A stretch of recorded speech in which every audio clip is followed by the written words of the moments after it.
Welcome to the Slop Farm. Enjoy the video. You'll start by protecting data. Back up contacts and photos, and confirm you know the account password so verification won't block you. Once done, go directly to Settings and tap Accounts or Users and Accounts. This is where Android lists every account. Make sure you're working on the correct Google entry.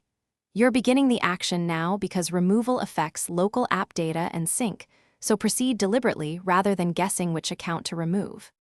You'll tap Google, then pick the exact account email you intend to remove. Clarity matters because multiple accounts look similar. Next, use the three-dot menu or the account page's Remove Account button and confirm when Android asks. This signs you out and deletes synced data locally. If the phone asks for your screen lock PIN or password, provide it to authorize removal. Make sure you understand this only removes the account from the phone, not the Google. After removal, check accounts to confirm the Google email is gone. If it persists, reboot the phone and check again because cache settings sometimes lag. If the account was the device owner or primary account, you may see a warning.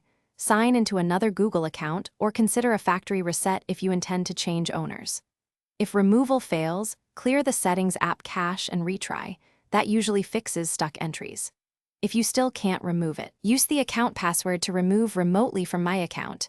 Google.com. Thanks for watching.